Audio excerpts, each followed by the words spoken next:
Hey guys, this is Jennifer from the Shooter's Mindset. We are here this week for episode 324. Gosh, that's a lot of episodes. Co-host tonight, we've got Greg Cannon. How you doing? Hey everyone. And our guests of the hour, we have Keely and Mike Lilly, the couple extraordinaire of precision rifle, long range shooting. How y'all doing? Doing pretty good. Mike's like, I don't know how to answer that. I didn't tell him that part. I was like, how should I introduce y'all as the couple extraordinaire? Sure, yeah. There's quite a few good shooting couples in this game. There are, yeah. Yeah, there are. Y'all are out there a good bit though.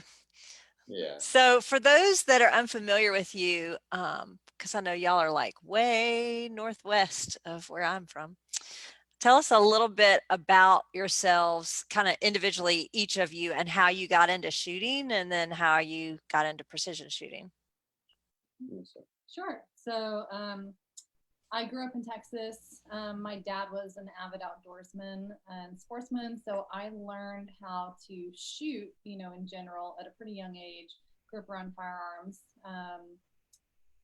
But I didn't get into precision shooting or competitive shooting until I met Mike, really, and started shooting precision. Learned how to actually do it about 11 years ago, but I didn't start competing until about 3 years ago. So in the precision rifle world, but I did start in USPSA, but I kind of set that aside, and precision rifle is definitely the way that I like to go now. So Michael Lilly, been shooting precision rifle for about 4 years now. Started up in 2018 again, or 17, 18, right in that time frame. I had taken some courses to kind of improve myself as a hunter, but then I PCS through the military overseas and had to take a long break. Couldn't really shoot. Came back and got in touch with a buddy who took me out shooting again. I remembered how much I loved shooting long range, and luckily for me, there was a local PRS match, a regional match. It was only about 30 to 45 minutes from the house at the time. So he took me to that, and it was kind of like full steam ahead since then. Just fell in love and just started shooting. So now we're pretty much precision rifle competitions are eating up all our free time and all of our vacation time. Yeah, and if we're not shooting, then we're filming shooting. So yeah, it's been good. Yep. It's funny. I think a lot of people started in either 3-gun or USPSA and then were like, oh, I'll try this precision rifle thing. I'll try long range. And then they're like, I know it happened for me. I was hooked. And I was like, I haven't shot a 3-gun match in 3 years. It literally took me one shot and I was sold. Yeah, I don't think we saved any money by switching over from 3-gun, but it's no. I definitely feel like I'm having a lot more fun shooting. I miss cheap sports like 3-gun. Yes, putting it in perspective. Yeah, I remember thinking, oh, this is so expensive. It's 3 guns. And now I have 1 gun that cost what? Probably more than what all 3 cost. I definitely do, because I was like, my glass might cost more than my 3 guns in 3-gun. You had nice 3-guns. When I was in 3-gun, it was like my first 3 years out of college and like buying a house and stuff like that. So there wasn't like a whole lot of extra money floating around, but yeah, my centerfire rifle definitely costs probably double what all 3 of my 3-guns cost. Yeah, we're double in this house. And before I committed to competing at the national level, I really thought about it long and hard, because we had played Mike starts a hobby and he's like, hey, this is really fun. You should come too. And then I'm like, yeah, okay. And then we get all the stuff and start a new hobby. And so I dragged my feet pretty hard, but once I did my first national match, I didn't really look back. So it's fun. It's good times. So y'all have a YouTube channel. What made you decide to start the YouTube channel, and tell us a little bit about it and how you can find it? Well, actually, we were hanging out with Travis Ishida, who runs the NRL, and he's a good friend of ours, and we were having a lot of fun and hanging out, and some kind of one of those couples moments where you're bickering back and forth as a couple, but it's playful and it was hilarious. And he's like, "You guys need to do a reality show." And I said, "Well, that's probably never going to fly." And so that was kind of the end of it. And then we were doing some stuff and learning some stuff. And we're like, man, if only we had known this. It's too bad this information isn't out there. And then it was like, well, what about a YouTube channel? Because, I like taking pictures, photography, that kind of stuff. And Keely does too. And then we started this idea of sharing our journey through the YouTube channel. We've always taken the stance of like, we're not experts and we're not getting on YouTube to tell people how they need to do everything. It's more sharing our journey, sharing our growth, and sharing some of our lessons learned. In fact, I think the most feedback we get is on our disaster stage videos, where we've got a couple on there where we just absolute train wrecks of stages. Yeah. 1 out of 10, and you see everybody fumbling and dropping everything, and just horrible stages. And I think people appreciate that because we've all been there. It doesn't matter if you're the winner of the AG Cup or whatever. You've had some bad stages and you've learned some hard lessons along the way. So that's kind of what we're trying to share, are those lessons to help speed up everybody's learning process. Yep.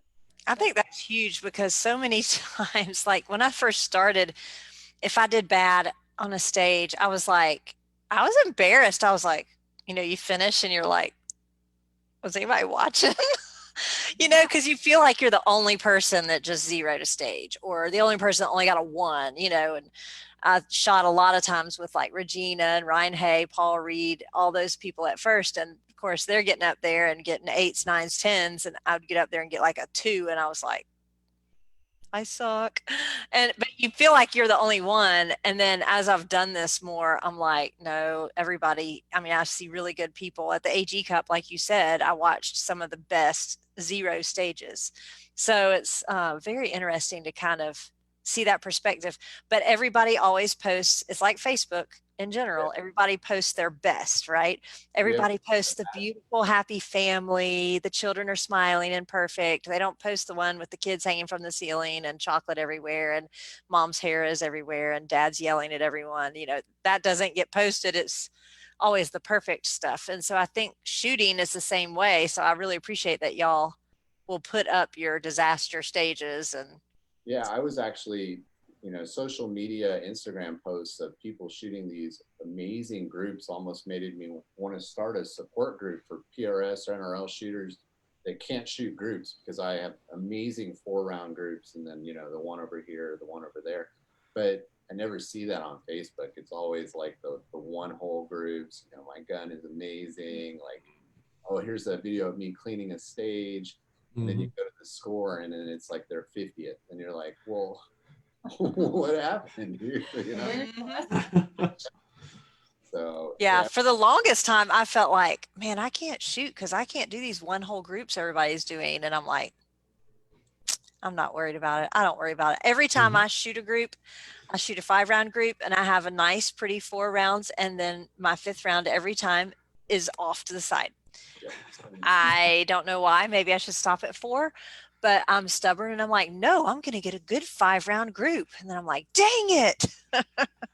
Every time. So it never fails. Well, if we need to shoot a group for an Instagram picture, we're going to let Keely shoot it. She's the better group shooter for sure. I'll take that as a consolation since he's still beating me in matches. So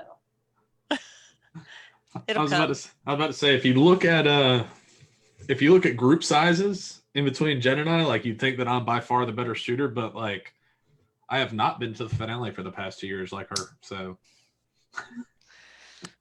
I just don't worry about it that much. Everybody gets all bent on the groups and the SD, and like, just get out there and shoot it.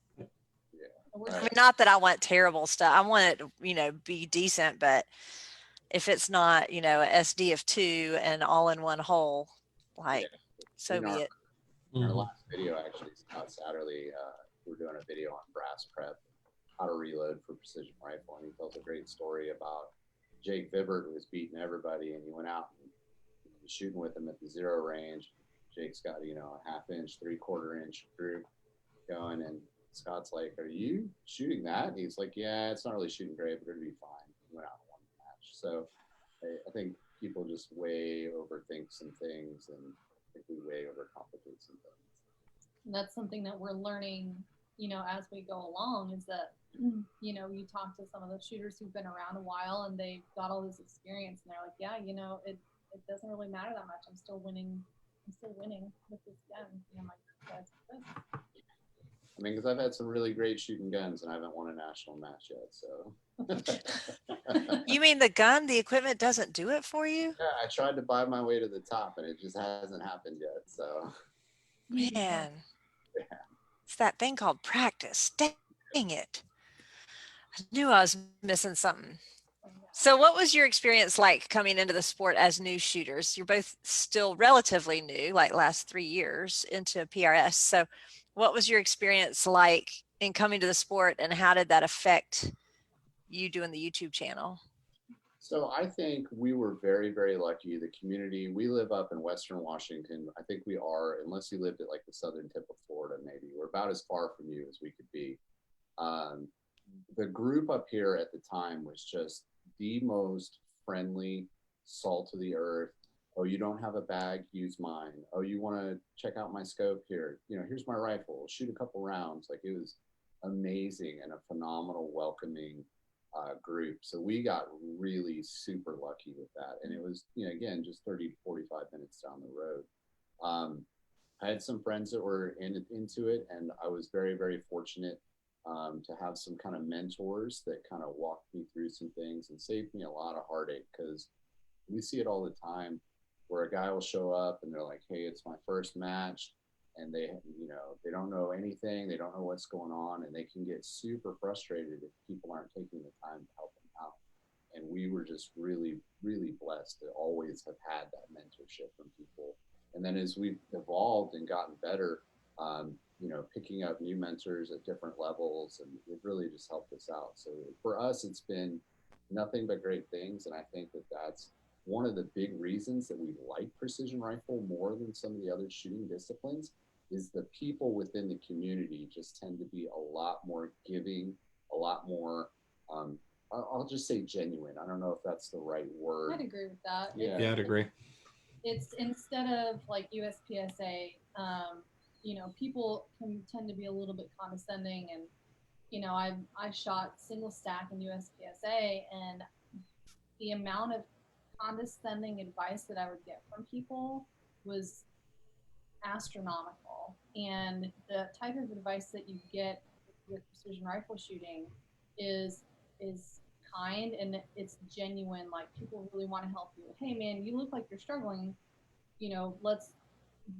let's run through that again. Try this bag, or maybe put your hand here when you're shooting off the barricade, instead of, oh well, you need this magazine, or you shouldn't be running that, or it's genuinely helpful. Mm-hmm. I agree completely. Mm-hmm. Everybody's been great in this entire sport. I mean, it makes you want to come back. Like, I'm having some things go on this year. I don't know how many matches I'll get to actually shoot, but I kind of just want to go hang out. I have a ton of friends now in PRS, and they're legit really good friends. And, yeah, I miss seeing them. So same thing for us. I have been known to say often that it's like a big party with all your friends from all across the country. Every time we get together, it's my favorite part about this sport is the people. I love shooting, but it's the people that make it great. Nobody wants to go and put yourself through a stressful event for 2 days in a row and then be around people they don't like. Mm-hmm. mm-hmm. Let's say I think my favorite match of the year so far has been AG Cup, because like I just got to go and hang out with my friends. I didn't even have to like worry about shooting good. I just had to like hold a camera and do some pointed at Jen while she talked about the match. It was awesome. Yeah, for sure. We've RO'd a couple big matches too, and it's a different perspective not shooting it, but in a lot of ways it's just as much fun or more, because you don't have to worry about shooting or anything. You're just hanging out with your buddies. For me, it's mostly talking trash to them while they're on the clock, but That's just the way I do things. Yeah, it is. It's a different dynamic ROing. You know, you don't have to worry about recovering your, like, getting back to your hotel or your trailer and recovering all your stuff and, you know, stressing about the next day. You can just relax. Yep, Yes. totally agree. I had to like plug my phone in and then pass out. Yep. It was awesome. I'm gonna head over to the lives real quick. I got a few of them. Hold on, froze up. Prentice Wink, hello. He said we're all awesome. I don't have support for him though. I'm working on it. They'll be out tonight. Richard Luna, Richard, I'm sorry I put you through that earlier, having to watch that video on barrel threading. But he said, for the Lillys, how do you manage competition between each other and how do you handle squatting together? Asking for his wife. Oh man, what a good subject. It's a really good subject. So there's probably going to be two parts to this. Do you want to go first, or do you want me to go first? I think so we do both. So we squat together the majority of the time. Every now and then it is nice, however, to shoot separately. I think when Keely was starting out, there was, you know, we always squatted together so we could share gear, so I could help her out, kind of, you know, teach her as we go. But as Keely got better and better and better, I mean, she's been more than capable of shooting by herself for, you know, the last couple of years. Every now and then it's nice to take a break from each other and shoot with new people. Plus, that was another big part of why we love doing this, is meeting new shooters and meeting new people. Yeah. So I really do enjoy shooting with Keely, but there is a certain amount of stress that comes with shooting with your spouse. I mean, it's no deniable, no matter how great your relationship is. Yeah, so. It's and just like in anything, right? Any activity that you do together as a couple, you also have all of your marital history. So, you know, him saying, hey, what happened on that stage is going to be completely different than if another one of our friends says, hey, what happened on that stage, right? If he comes and says it to me, I'm going to be like, it's going to instantly make me mad. Like, what do you mean what happened on that stage? And it's going to set me off, right? You feed off of your spouses or your partner's emotions and how they're doing. But over time, we've just learned how to separate it. Sometimes we'll be in the same squad together and we almost don't talk to each other the whole day, just because we've learned we do our own thing, you know. Body language, reading body language is a big one, and learning that sometimes the other person just needs their space. Like, I think when we really kind of broke through, because I had been in the position of always teaching Keely, but she was at that point where she was growing and learning on her own, and she kind of needed to break away from my teaching. Then I started asking, like, hey, are you ready for some feedback? And when she said no, and I listened to her and didn't give it to her, that's when we really started to kind of click and be able to shoot together as a couple. So finding that space that each other needs, but it's amazing. Like last year at Rock Lake, I finished tied for fourth in a national level match, and Keely was in my squad, able to share that experience with me the whole time and watch it. And you know, and it was a really, really great moment for the family, you know, so. It was a great time to watch him shoot so well, because it was one of the, you know, you hear people say it was a stacked competition, you know. There really were so many great shooters at this match. And we had just come off of the Montana match the week before. Yeah. And so I was not having a good match at Rock Lake at all. Luckily our squad was really big. Mike was doing good. But I did have to separate myself from him, because I knew that he would, you know, I was having seriously bad stages, like 1s and 2s, like very, very bad. And I distinctly remember there was one stage, I think I had zeroed it. And he was like 5 shooters ahead of me. He had moved on to the next stage. And he's like, hey babe, how'd you do? And I was like, super great. Just it was awesome. And he kind of looked at me. Like I knew she was lying like immediately, but I was like, okay, we're just gonna let that go. I need to focus. But I knew he was really on fire, and I didn't want to get into his head. And so it's taken a long time for that to evolve, but we've figured it out. And some of the things that have helped as well is, you know, we've started new hobbies enough times for him to know that I learned the basics quickly, but there's a certain point where I need to figure things out for myself, and he can't mentor me anymore. And so usually what he does is he'll be like, hey, can you, mentor her? Or hey, can you go tell her this? One of my favorite videos y'all did, I think it was a barricade. Oh, that was one of our very first videos. It was so funny. And she's like down there, and Mike's like, hey, next time try this. And she's like, what? Don't tell me what to do. And then somebody else walks up and is like, hey, next time try this. And she's like, oh, thanks so much. I mean, it was joking, but it was hilarious. That was one of my questions was going to be, how did it go with him teaching you and all of that? But I loved that video. Oh, that's so funny. That was, like I said, one of our first videos. So you kind of forgot about it, but it's true. Like, I mean, that's happened on a number of occasions with Jesse Riddell and Kevin Ditto and Scott, and like just so many. What we do now is somebody will come up to me after while Keely's shooting, and they'll tell me like, hey, she needs to do this.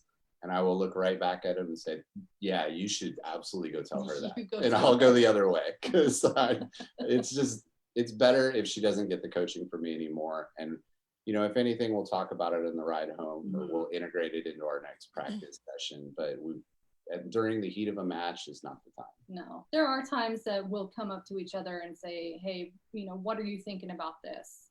And ask for each other's advice, stage prep, stage plan. But usually we wait until afterwards. It takes a lot of swallowing your pride to look back at all the mistakes that you made, and then talk about it and deconstruct it. And I think that another thing is just realizing that your spouse is different. Like everybody approaches the stage different, everybody shoots different, our body types are different, the way we do things is different. What works for me may not work for her. So if I am always telling her you need to do it this way, I'm actually kind of hindering her growth, because she's not figuring out what works for her. So and I know that was a big breakthrough in my shooting when I stopped trying to copy what other people were doing. And every time I walk to a stage, I make my own plan, and it's my plan. That's what I'm doing. I don't care what, Jake Vibber, John Pinch, whoever does. I'm doing my plan, and it's gone so much better. I definitely think so. I took some girls from work shooting, not precision, just to shoot pistols, and I brought an AR, which they were all like, an AR-15, because they had not shot much. And so I took them, and one of the ladies was saying, yeah, my husband can shoot, but I told him I don't need him teaching me. That is not going to work out. Him telling me what to do is not going to work out well. And so I would rather you teach me. And I was like, I can do that. So it's so funny with the, like you said, all the history there of the marriage, and then trying to put that behind you and listen with an open mind, and not be like, quit telling me what to do. Right. Yeah. Absolutely. And you don't want to let your partner down. Like, even though it's not a team event, you don't want to let them down. Yeah, I think so. What other lives you got, Greg? I saw Aaron Hip said get a tuner. We already have tuners. We're both running them now. Yeah. I think that was back when we were talking about the group sizes. Oh. Yeah. He's like, get a tuner. Yeah. Again, I keep trying to find my way to success, and sometimes it just comes up short. Let's say I'm about to try and buy myself my way to success. I'm ordering another one tomorrow. I got one in for my center fire, and then shot a rimfire match, and I changed lots of ammo, and it kind of so yeah. So first off, Sam Phelps said that all four of us need to go to the Wisconsin Barrelmaker Classic. Actually, it's on the schedule as a potential. I'd really like to get up there. It's an AG Cup match, and I really want to get up there and shoot it. I heard really great things about it last year.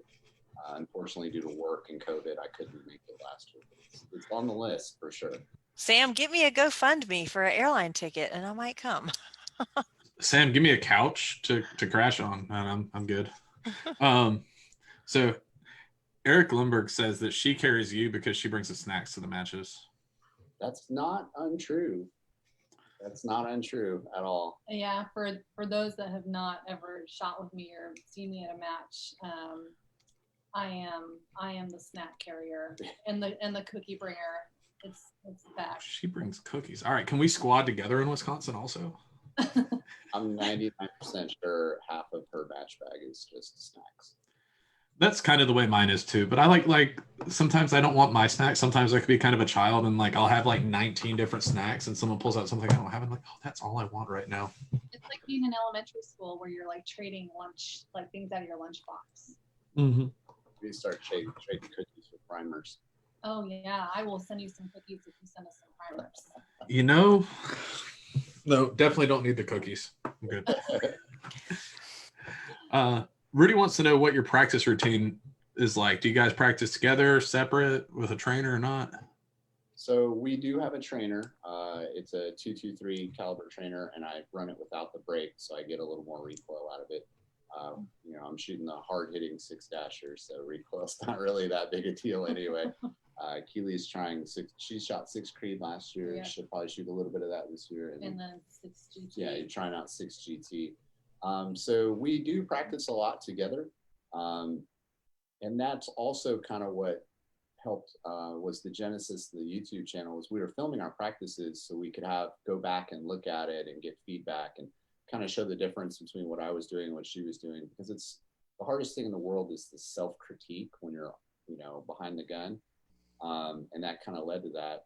We got the trigger cam. Yeah, when we got the trigger cam, it really kind of took it to the next level because I was really shocked at the number of times I thought I broke the trigger here and I actually broke it there, and the video doesn't lie.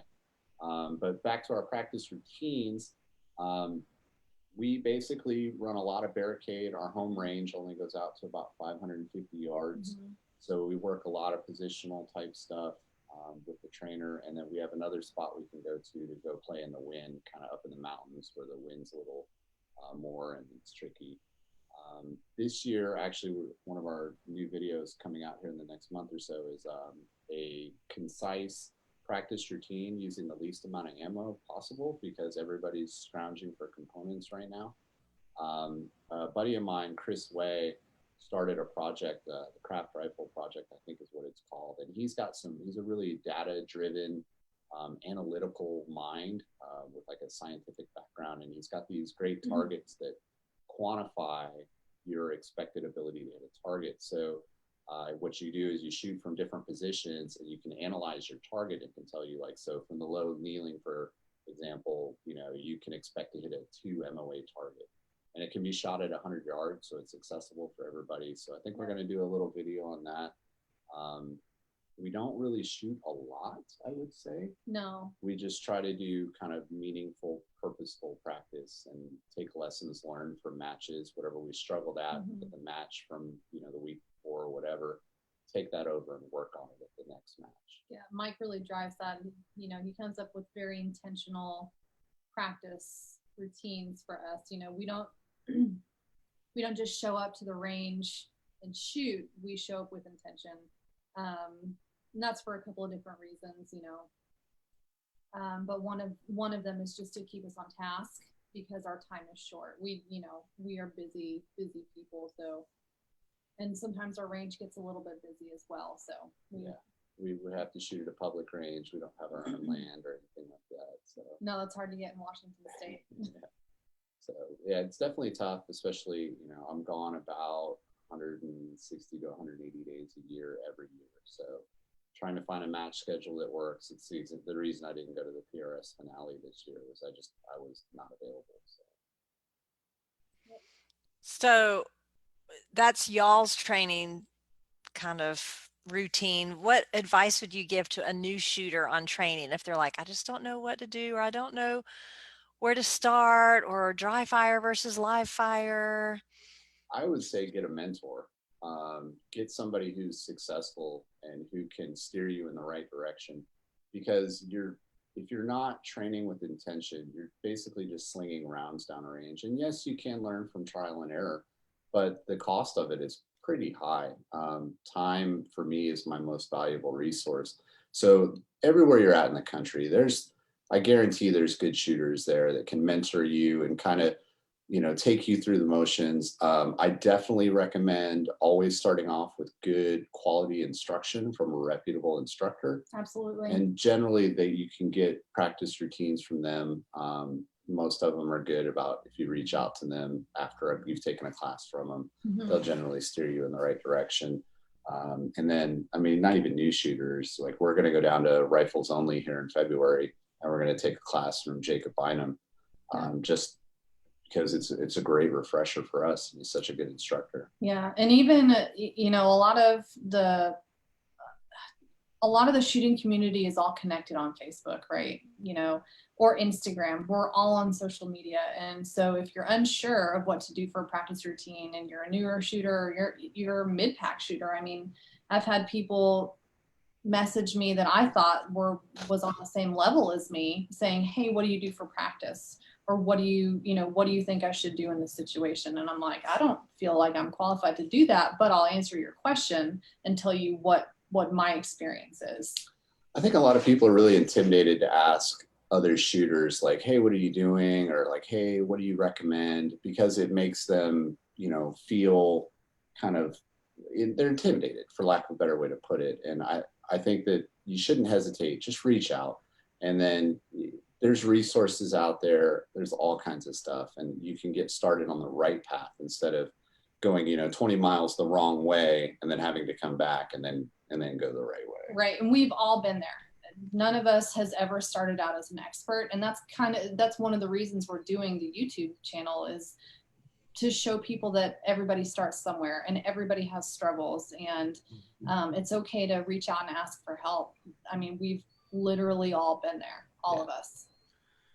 Yeah, and that's one cool thing about this sport is just so many people are always willing to help. I was really lucky when I got into it. Jen and I shot 3-gun and USPSA together, so she kind of conned me into shooting my first gap grind with her. And then from there, she'd only been in it for a year, but she'd made friends with a lot of high-level shooters, and they were the most helpful people in the world. Regina, Ryan Hay, and everybody just would always take the time to help me out with any of the dumb questions I had. I tried to do my research first, but like, you ask a gun question on the internet, and it's so bad. Yeah, everybody told me I needed 30-06 if I was going to shoot far away. It's the only thing with enough takedown power. I can't remember who posted it, but one of the long range groups, just like yesterday, I think someone posted and said, I wish that there was a filter. There was a way to filter the answers and filter them by who has shot a match and who has never shot a match. I saw that. Hay posted that. I think it was Hay. I thought it was somebody else. Maybe he reposted or maybe he commented on it. I don't know, but that's the most true thing in the world. Yeah, I want to say it was Craig Arnzen, but maybe it wasn't. I don't remember, but somebody posted that, and I was like, that's so true, because when people don't know, like I remember when I first got into this, I didn't know a lot of people. I didn't even really know Regina that well. We had her on the show, and that's how I got into PRS, is because she was on the show, and then I kind of wanted to learn it, but she was all the way in Arizona, and so I didn't really know anybody here to ask questions of, and so I was like trying to muddle through, and you do ask something on the internet because you don't have anybody to ask close by, and I had not shot a match. So you ask, and then you get all these answers, and you're like, well, I don't know who to trust. And I got to where I literally have about 3 people that I will trust. And I might ask something and take everything with a grain of salt. And those 3 core people are like who I will go to and say, what do you think about this? And really take their advice serious. There's a lot of great information out there. Literally the world is at our fingertips. There's a lot of noise. Sifting through that noise is tough. Eric Lumberg says if they make that filter, he won't be able to comment on anything then. Go shoot a match, Eric. Yeah. But yeah, it was Craig that posted that. I thought it was Craig.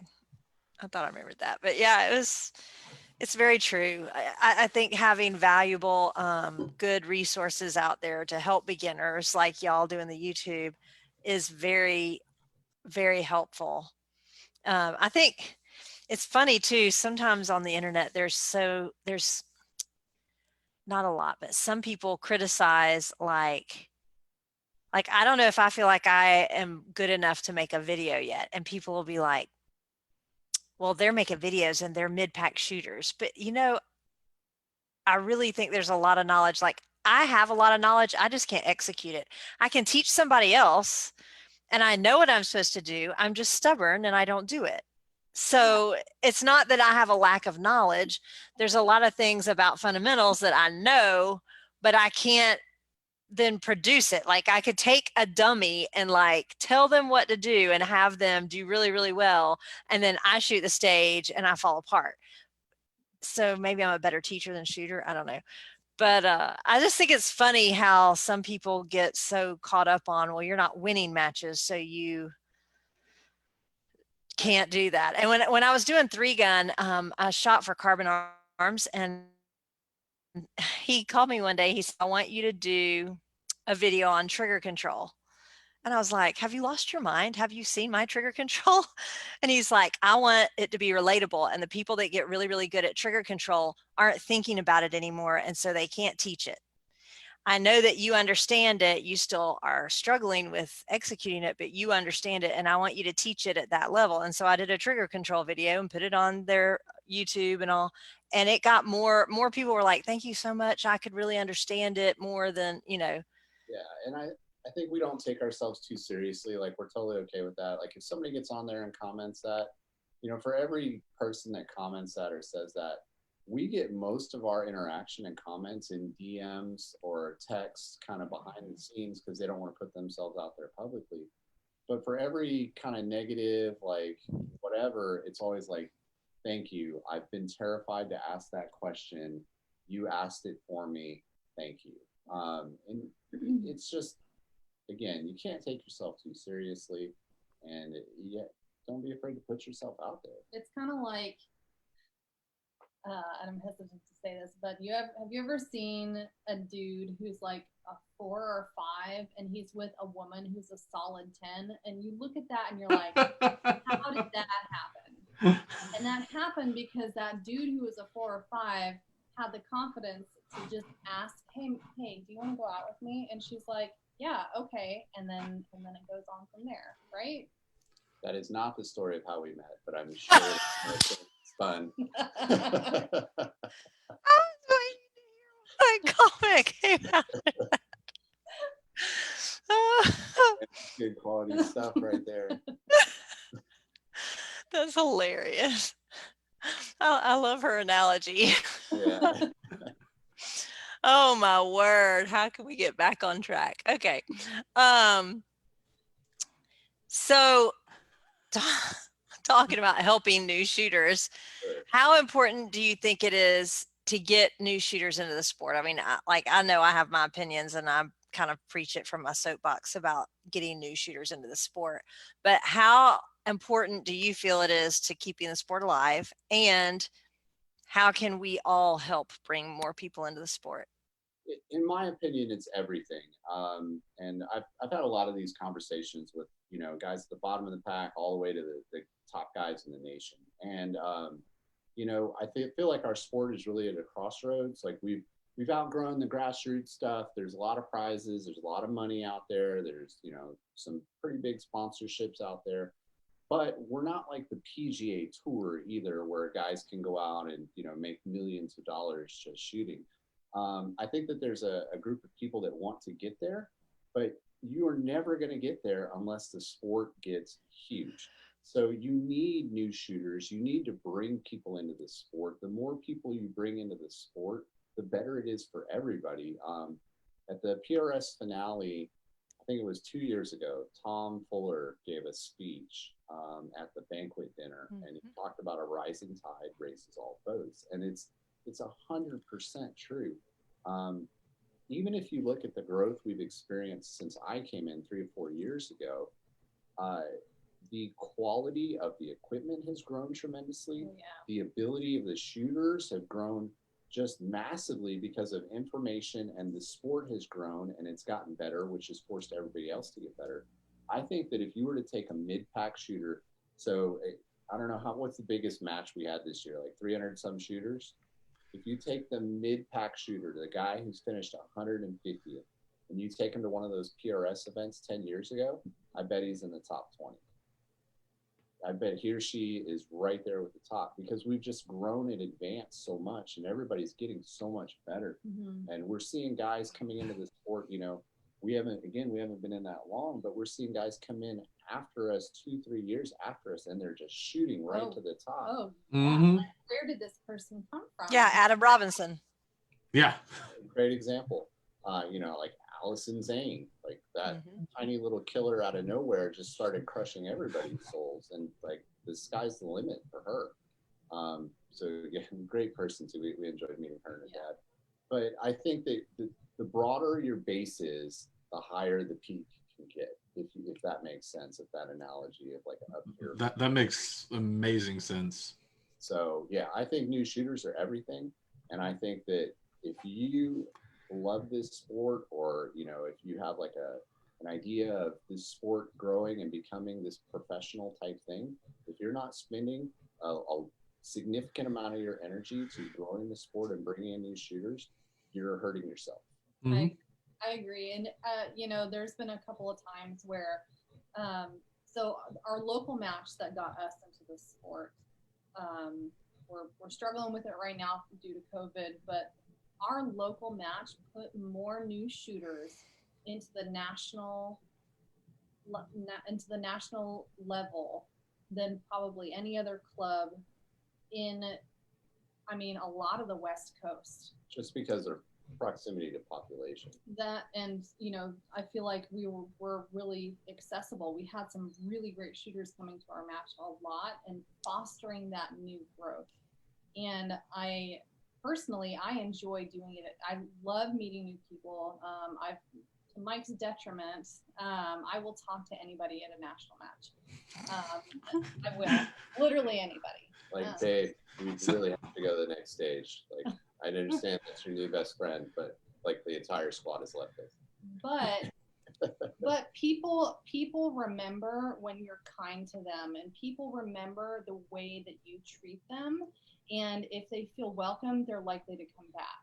And I may not remember your name the next time that I see you, but I'll probably remember your face, and you're going to come and say hello to me and say, hey, I really enjoyed shooting with you. Or, that's my hope, is that they come back because they felt like they were welcome. Not like, even if they are a brand new shooter and they asked a million questions, they didn't feel like they were a tick, stuck on somebody that they wanted to get rid of. And those new shooters are the people buying rifles, buying scopes, supporting the industry, giving back to the sport. Like that's your economy. Like nobody's, when you talk to the guys at the top, they're generally not spending a bunch of money buying stuff because they're all sponsored and it's given to them.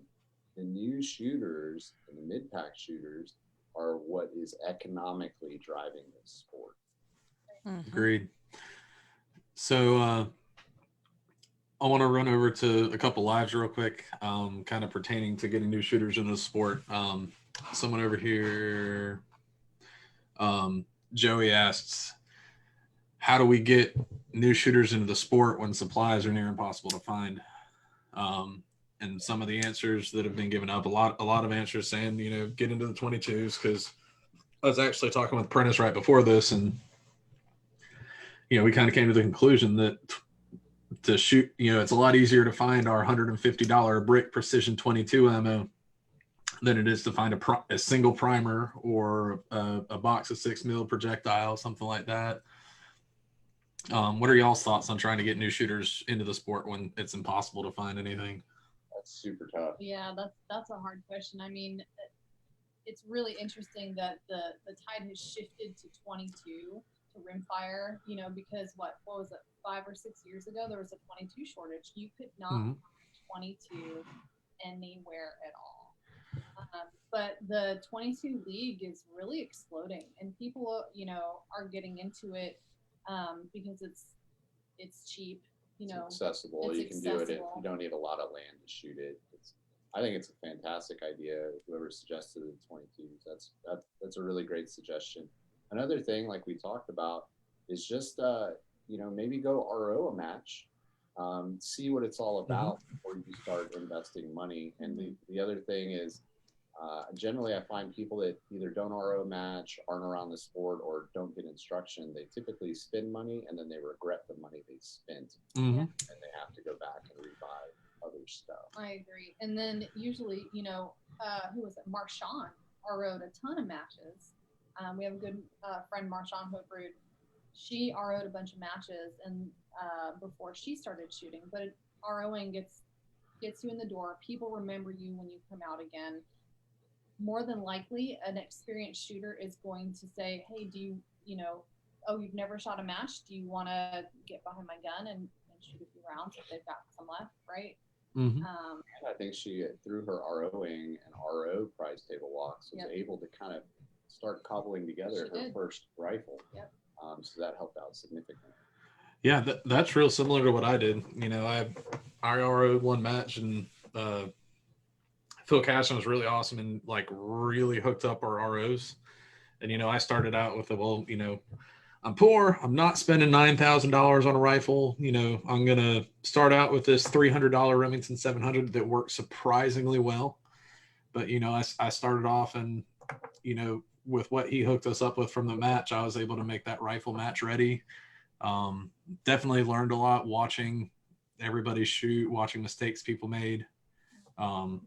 Met a lot of people that weekend, so it was huge to get me ready to go. I learned a lot about what gear was good, what gear was bad.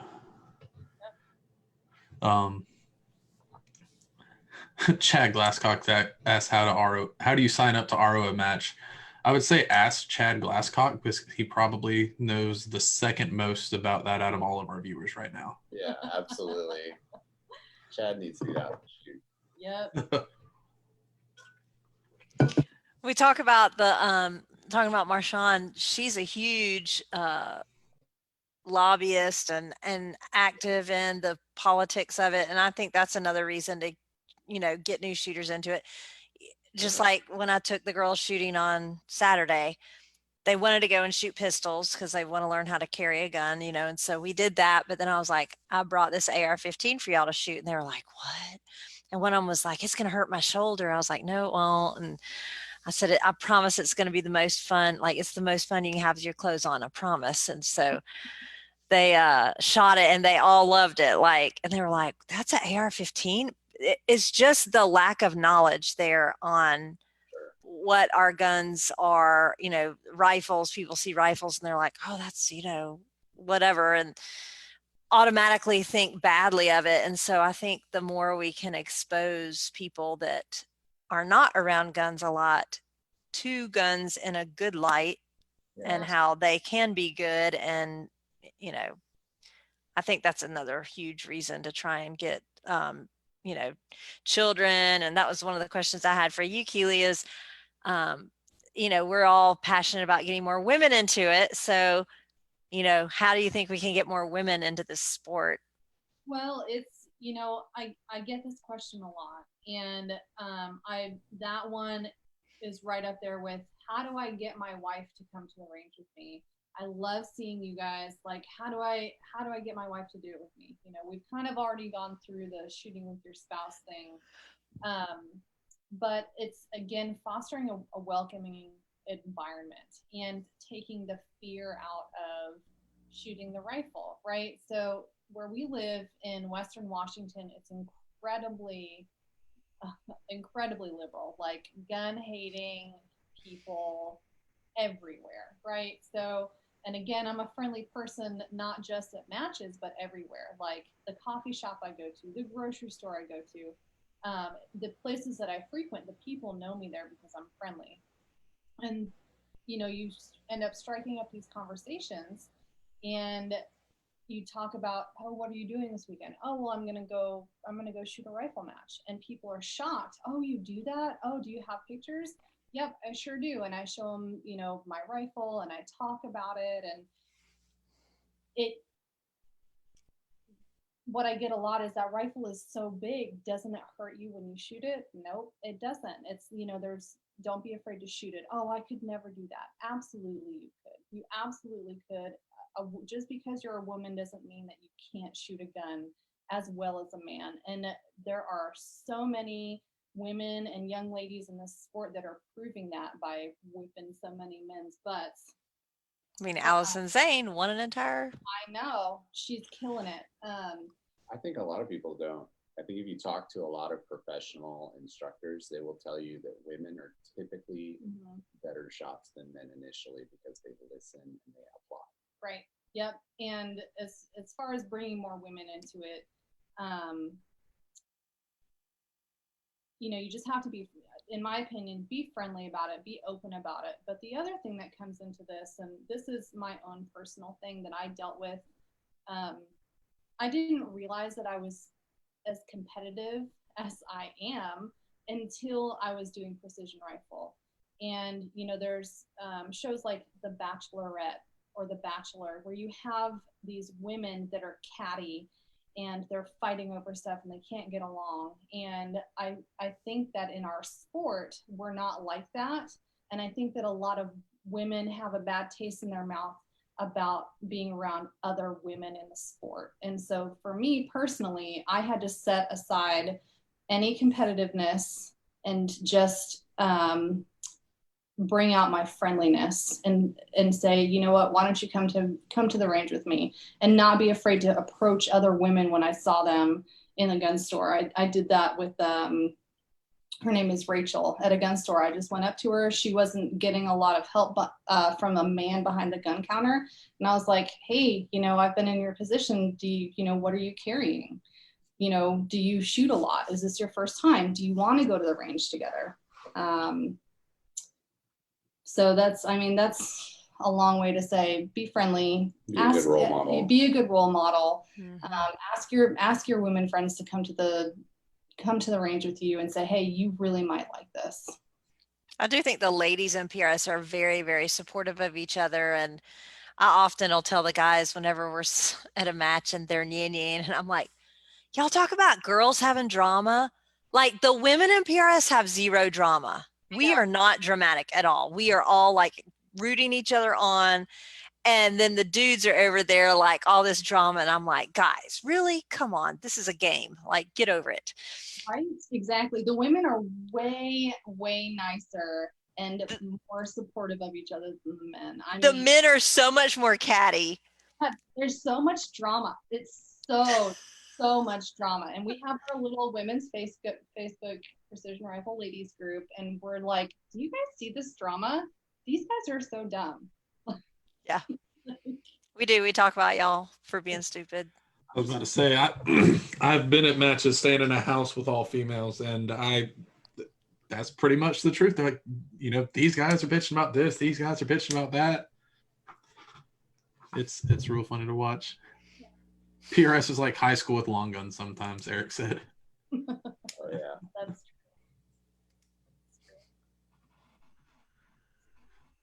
true. I had another thought and I can't remember what it was. When I went Saturday and took the girls shooting, one that had never shot a gun before, she was like, this is empowering. It was awesome. I loved it.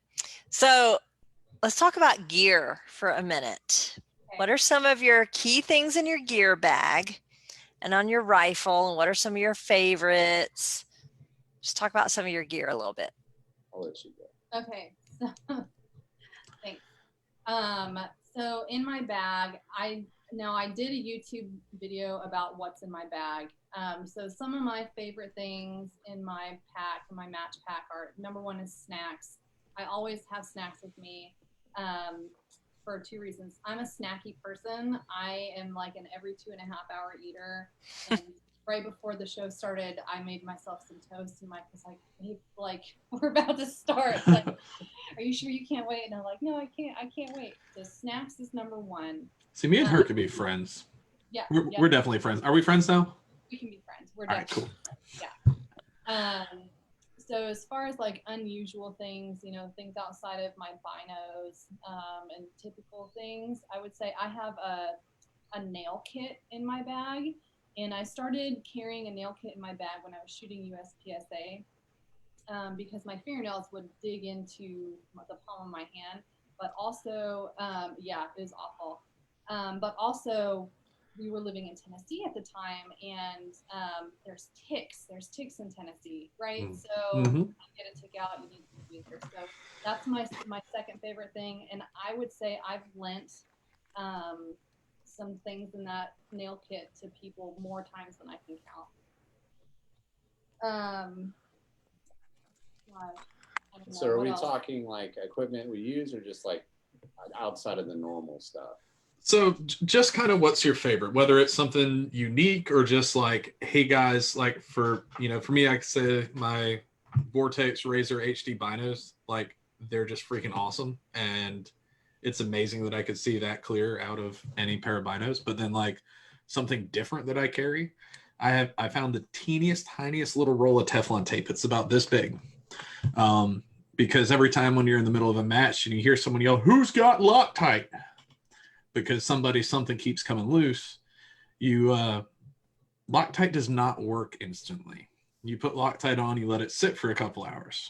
Yeah. But if your bolt knob keeps coming off and you wrap some Teflon tape around those threads and you screw your bolt knob back on, it's going to stay on for the rest of the match. So when you get home, you Loctite it together.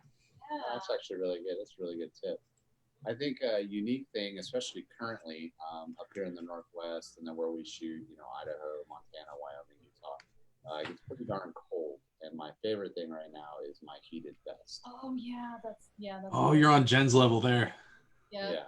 So I got turned on to the heated vest from Jesse Riddell. Jesse and Kate, yeah. And I thought I was shivering. I couldn't even shoot. I was so cold at a match out at Rock Lake, which was Doug Gorefield's spot. He holds a PRS match and an NRL match up there every year. And he's like, "Dude, how do you not have a heated vest?" He said it like it was the most thing in the world. And I was like, "What are you talking about?" And he showed me. And I was like, "We need these." Yeah, and I got them. I got them for both of us. In fact, Jen, I think I sent you a video. When I got them last year because they are so great. They're amazing, such a lifesaver. Because I think that I see Mike somewhere with it, and you were like, "Yeah, Keely has this one," and I was like, "What size did you get?" I can't remember. Was that? I think that might have been at the K&M match last year. No. No. No. Was it the NRL championship? Maybe. No. I wasn't at that. I don't know, but I saw you somewhere in it, and you were like, "Yeah, Keely has the same one." It was the PRS championship. PRS championship. That's what it was. Yep. In December down in Tennessee. That's what it was exactly. But yeah, it's amazing. Highly recommend. Because if you're cold and miserable or hungry, you're not going to shoot it. Yep. I mean, basic needs need to be met. Basic needs. Mm-hmm. Yep. I to say, people think that Jen's really weird having hers in here in Georgia, but apparently some people like it. Eric just said after ROing Mammoth with Jen, he started shopping for one. Oh. Yeah, they're amazing. Yes. So I think Eric was jealous because I could fall asleep in mine while everybody else was cold, and he has pictures of me falling asleep. I think as far as like rifles go, Keely and I are both set up essentially Pretty much. identical. Yeah. And we love all the equipment we're running. We wouldn't be running it otherwise. Yeah. I don't want to get on here and sound like a billboard Or like your video. Yeah, exactly. How to sound like a. Yeah, how to sound like a pro shooter. Yeah. But yeah, so I think everybody knows what we run. If you go on any of our social media stuff, you're going to see it all the time. And every one of our sponsors and everything we run has been fantastic. I have no big wants right now other than a good set of range finding binos. Yeah. Me too. Me three. That's what I need too. That's actually exactly what I need. I have some little baby binos that everybody makes fun of. Dainty. They're dainty. But then when they need to find a target, they look through them, and I'm like, "Are you looking at my binos you made fun of?"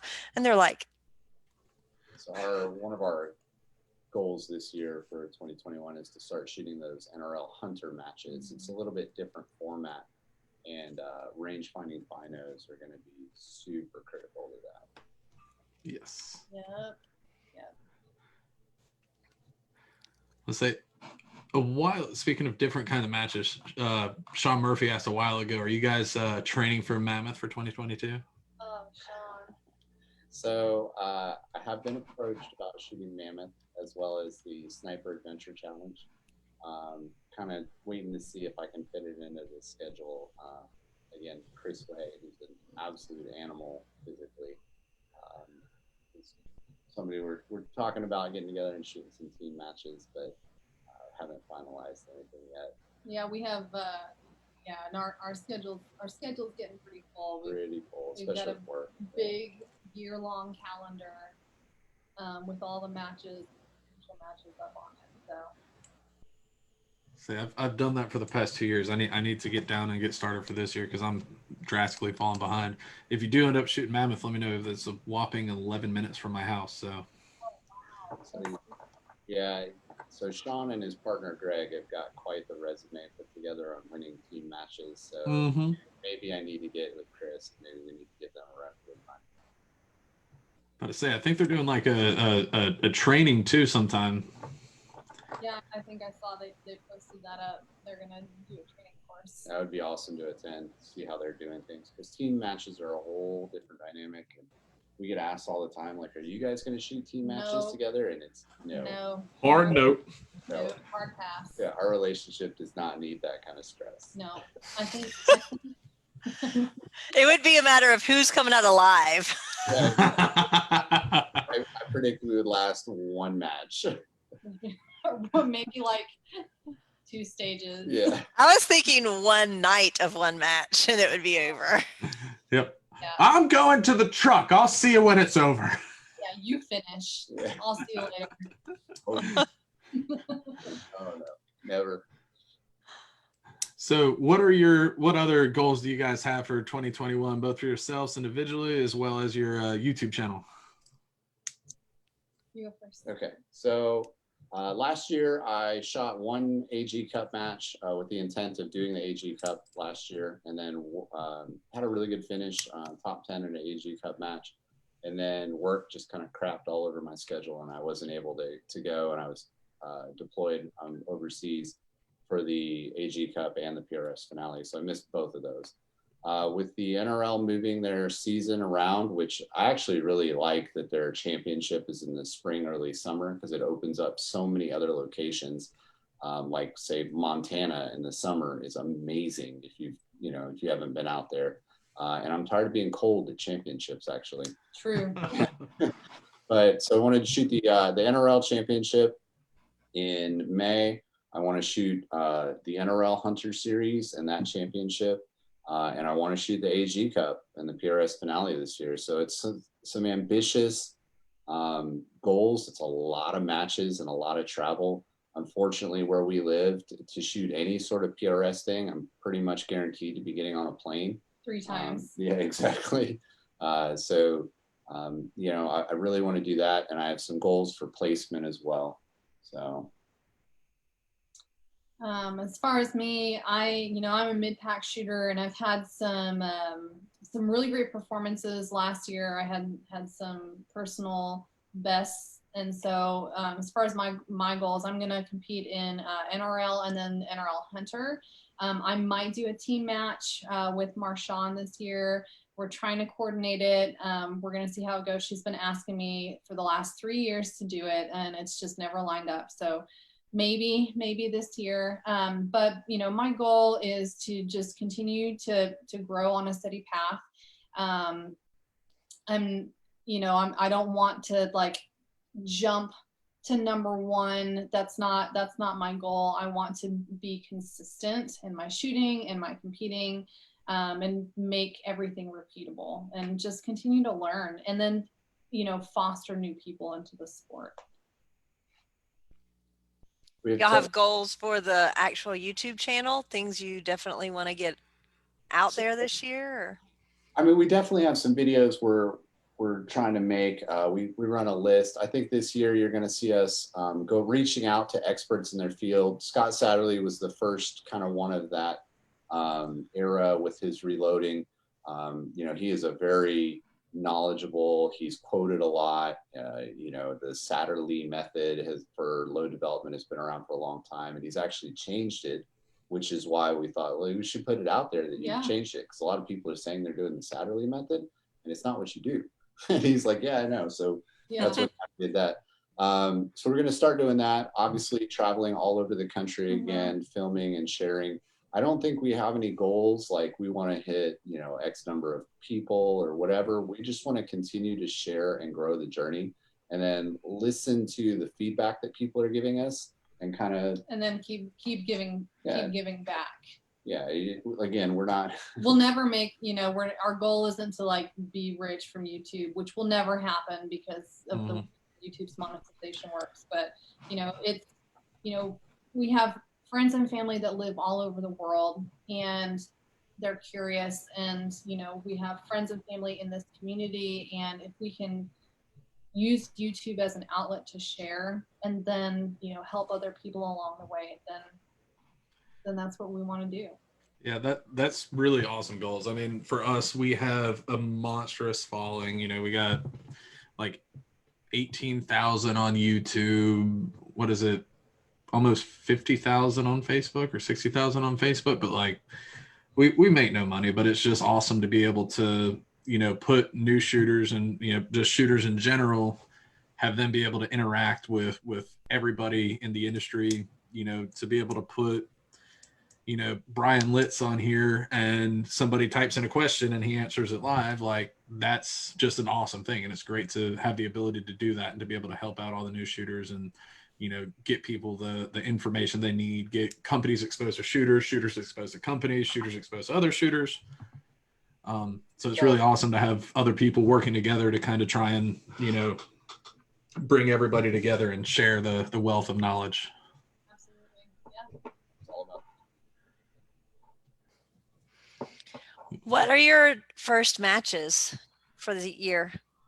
So, rifles only. It's an NRL match in mid-February, and then after that, the schedule is busy, but it's a little bit gray right now because of the way work is working, and so we've got everything on there. And the reason we do our year-long calendar in dry erase is so we can erase. Every year we have these plans and we set out these matches, and it almost ends up like the exact opposite. I think I'll change in my schedule, and we'll have to redo everything. I think after that we're looking at probably California. I think there's a PRS match down there I'm trying to get down to. Idaho's in there in March. And then I think in May, I definitely want to get to K&M this year. I paid for it last year, and they were good enough to roll it over to the next year because I couldn't make it due to COVID.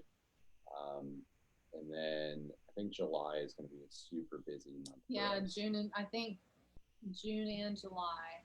I was looking at it and I was like, I may just need to take the summer quarter off of school because he was like, yeah, we may just need to take that whole month and just do nothing and just travel to matches. And for us, it's about like efficient economy of motion with road trips. Like there's 2 or 3 matches in Colorado around the same time frame. And then, I was like, well, I could go to Colorado for these 3 matches and then fly up to Wisconsin to the Barrel Maker Classic and then come back and then we'll shoot the NRL Hunter Championship. And I'm writing all this stuff up there.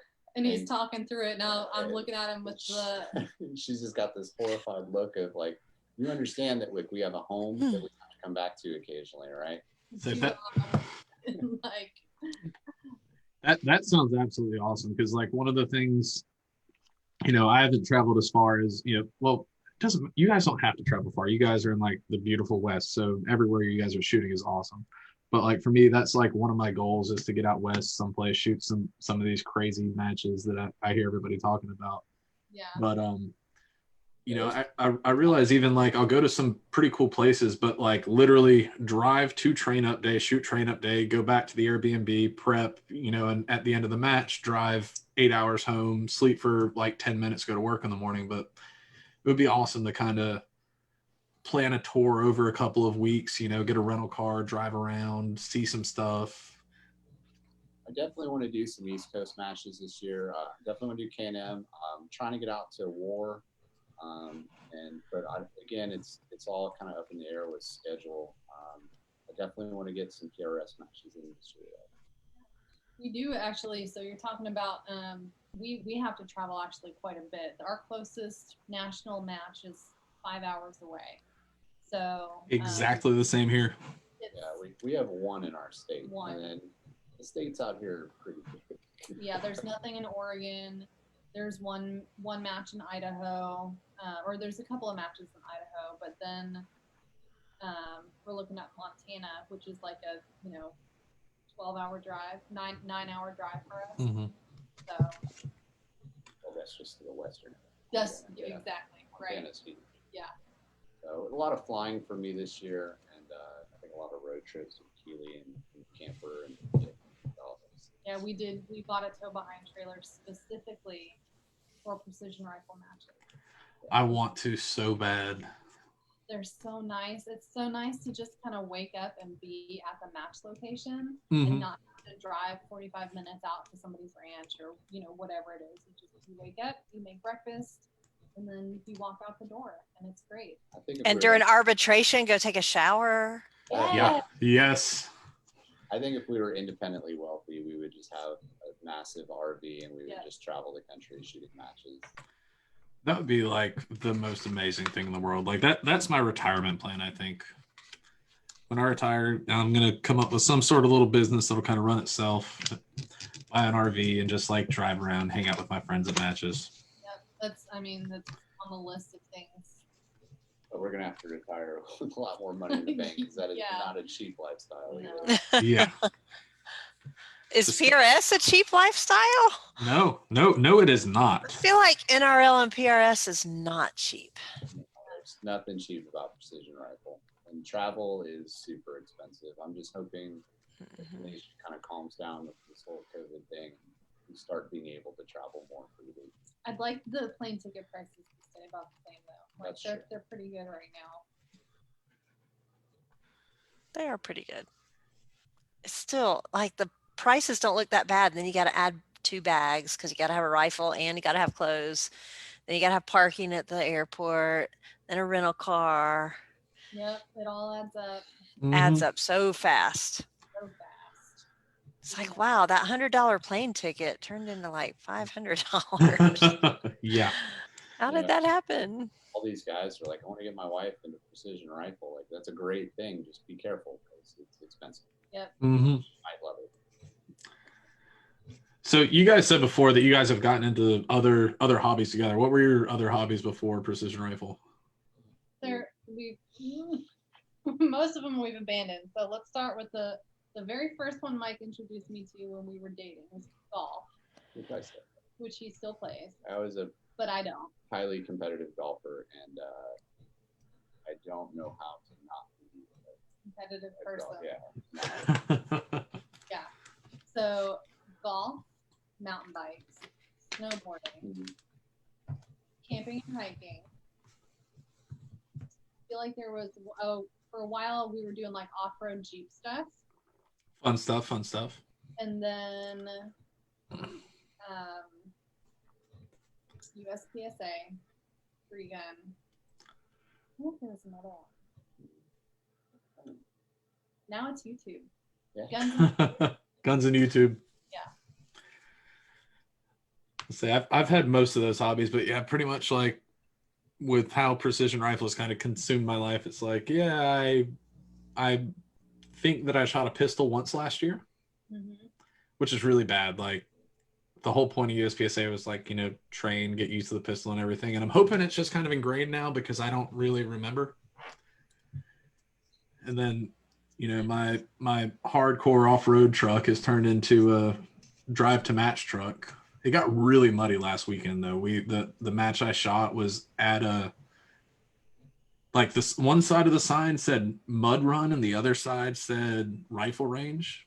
And I think the mud run was actually the road in. Interesting. So at least it looks like I still do the off-road stuff if you look at my truck right now, but really I was just driving to a match. Yeah. Muddy trucks are great. It makes you feel like you use them appropriately. Mm-hmm. That's like guns that don't have scratches on them are a travesty. They should be used. Mm-hmm. Mm-hmm. Yeah. Mike was worried when I wanted to paint my chassis white. He was like, yeah, but it's going to get dirty. And I'm like, yeah, but guns are supposed to get dirty. It's going to be fine. And it's got plenty of scratches and dirt. And it's just fine. Well, actually. So. It has held up. Do we have any more lives? Wade wanted to know who all's going to Cool Acres this weekend. Sean wants to know if you scratched his gun. That's a good question. How would you know? It already had scratches. It looks pretty good. There might be one right there. Maybe. What was that there when he gave it to you? I don't know. Maybe. You can't prove anything, Sean. There's no proof. Yeah. Wade, I'll see you on Saturday at Cool Acres. You got bullets for that thing? I'm not going Saturday. I already told you I'm not going Saturday. No, you said maybe, so I was just asking you again. No, I'm not going. Okay. Jennifer's not cool enough to hang out with us on Saturday. Sorry, Wade. But yeah, that's all we got on the live. All right. Well, I think we can wind it down to shout outs. We'll start with you, Greg. I have GSL suppressors. This beautiful little thingy right here finally got out of jail. It's been sitting at Classic Jewelry and Loan in Thompson, Georgia for about 5 months, but the ATF finally granted me my right to have my little muffler on the end of my wee little 22 pew pew. Shooters and Sharpshooters of Augusta, our local indoor and outdoor range. It's a great place to bring your female coworkers to teach them how to shoot AR-15s or, do some low development or whatever else you want. PDC Custom for the most beautiful rifle chassis known to man. Right here. They're available in lime green and other normal human colors. Shooters World Powder. They have it in stock all over the place. I saw today Midway USA just got a big shipment in. Of course, if you go by Shooters here in Augusta, they pretty much always have every powder made by them in stock as well. Hunter's HD Gold. I'm blind. However, I don't require bifocals, but they have prescription lenses. They got that like real cool HD type lens, so I could actually see stuff with those glasses on. And Vortec, because apparently you're supposed to clean these things. They shoot a lot better after you do. All right. What do y'all have for shout outs? All right. So we want to thank all our sponsors from MDT, Sawtooth Rifles, Night Force, and Sean have been great to us. Lone Peak Arms, fantastic action we've been running. Trigger Tech. Tom Fuller down at Armageddon Gear. Probably my one piece that I can't go to a match. There's two things I can't go to a match without, and that's Kestrel and my Game Changer. Yeah. And then Proof Research, obviously, fantastic barrels for us. Want to thank everybody who's watched one of our videos, and especially the guys that have given us feedback, because that's what keeps us going. All those messages of like, this helped me, or that helped me, or, thanks for making that video, or thanks for showing that disaster stage. Oh man, yeah. So yeah, definitely want to thank everybody out there, and just looking forward to seeing everybody out there this year. A couple of other shout outs. Prime Ammunition. I've been shooting Prime for 2 years now, and I recently I'll do a little mini flex. Got my ammo shipment in, and I am so excited about that. And then Trigger Cam, who has provided an invaluable tool for us to be able to make the YouTube videos that we make. We are long range with the Lillys. It's Lillys. And no apostrophes, because my grammar is terrible when I set up the channel. No, that's right. So we were talking about how me and Jen got on to do the show notes. So we use Google Drive at the same time. So, I see a little Jennifer's typing here, Greg's typing here. I started on the notes. And all of a sudden I see it go right in between, right there on the Lillys. And she added the apostrophe. And I was just like, I did it the way their channel said it. I don't care. I did it the right way. I went through and changed about 4 grammatical errors that I was like, I cannot look at this anymore. I have got to change these.